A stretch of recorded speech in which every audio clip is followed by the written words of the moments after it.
Tradicionalmente, por contraste con los tiempos de los romanos, a la Edad Media se la ha considerado desde el punto de vista cultural como un periodo, digamos, oscuro. No hay grandes manifestaciones culturales y lo que se entiende como cultura se queda reducido a lo que son los monasterios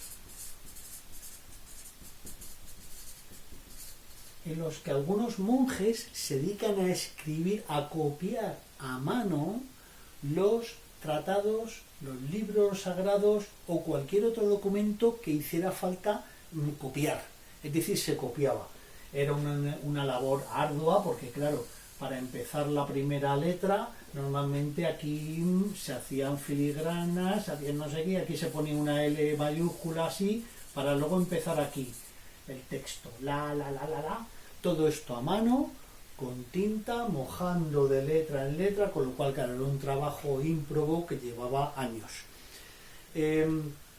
Aparte de una historia muy clara, el clero y los nobles hablaban latín, la lengua de los romanos, la lengua que acaba siendo la lengua, digamos, de los estamentos privilegiados. Sin embargo, los que no tenían formación de ningún tipo, como los campesinos, los pobres que tenían una granjita con 4 ovejas, la gente que vivía en las ciudades de lo que podía, los mendigos, los artesanos que no acababan de sacar, lo que fueron haciendo fue empezar a utilizar su propia lengua, lo que se llaman lenguas romances, por ejemplo el gallego, el portugués, el castellano, el catalán, el valenciano, el francés, el italiano, son evoluciones todas desde la misma lengua, desde el latín. La gente, digamos que no le preocupaba en absoluto, la gente no sabía leer, no sabía escribir, incluso muchos nobles no sabían tampoco leer y escribir, pero sabían hablar el latín, porque generalmente un cura les había formado en ese idioma. Entonces, la cultura durante mucho tiempo se, digamos, limitó a lo que era el copiado y el refugio en esos monasterios, en esas abadías, en las que algunos trabajadores de la letra copiaban a mano los libracos esos que cuando los veáis, bueno, yo creo que alguno empezó el libro y se murió y luego seguía el otro, porque es que aquello dura un montón. Pasamos al arte y nos metemos otra vez en la relación que hay con la ciudad. Hemos visto que la iglesia, la catedral, era símbolo de fuerza. Y en la Edad Media tenemos 2 grandes grupos artísticos, 2. El románico y el gótico. Hay 3 grandes diferencias entre ellos. Es anterior el románico. El románico es más viejo, ¿vale? Siglos XI y XII, incluso el XIII. El gótico empieza ya a partir del 13 y el 14. Claro, todo esto es lo de siempre. A veces una iglesia la empezaban con un estilo y como duraba la obra, pues acababa terminada en otro. Pero bueno, el románico tiene unas características. Son muros muy gruesos porque tienen que sujetar, digamos, todo el techo. Entonces el muro es grueso y como el muro es grueso, no puedo poner grandes ventanas. Así que las ventanas son así de pequeñitas. Y además la decoración se limita a pintar lo que se llama fresco. Coge pintura y lo pintas en la pared. Todo eran motivos religiosos.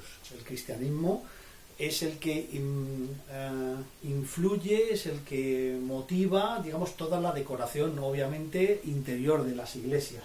Como además la gente no sabía leer ni escribir, pues con esos dibujos le podías explicar, digamos, el cura de turno le podía explicar las Sagradas Escrituras, todo lo que hubiera. Posteriormente esto evoluciona al gótico. El gótico es un cambio fundamental. El gótico tiene una cosa que se llama arco ojival. El arco ojival es un invento que lo que hace es que permite hacer las naves, las bóvedas de las iglesias muchísimo más altas, porque ese arco descarga el peso sobre los pilares, no sobre las paredes como pasaba en el románico. En el románico te salía una iglesia bajita con unos muros gordísimos a los que tú no le podías poner nada prácticamente. Era la entrada y 4 ventanillas. Pero resulta que en el gótico, tú como puedes ponerle por dentro esos arcos, pues resulta que tú le puedes hacer un pedazo de nave que no veas. tú haces un edificio enorme que además da una sensación de luminosidad, porque las paredes, en vez de ser gordas para aguantar el techo, las puedes llenar de vidrieras, que son cristales de colores, y en esos cristales de colores tú pones la misma historia que pintabas aquí, que no se veía porque lo pintaban en una pared, en un sitio oscuro, lo pones puesto en la vidriera y tú te cuenta la vida de San Celestino. Entonces, los muros mucho más finos frente a los muros gruesos. El arco ojival permite altura, permite luminosidad. En lugar de ventanas pequeñas tengo grandes vidrieras. Entonces lo que provoco es que dentro de esa catedral quepa más gente porque es más grande. Y encima es mucho más luminosa, mucho más atractiva. Y volvemos a lo de antes. ¿Qué hace que una catedral sea atractiva? Que sea grande. En España la más importante de la época, la de Santiago de Compostela. En el siglo XI, alguien dijo que había encontrado un resto del apóstol.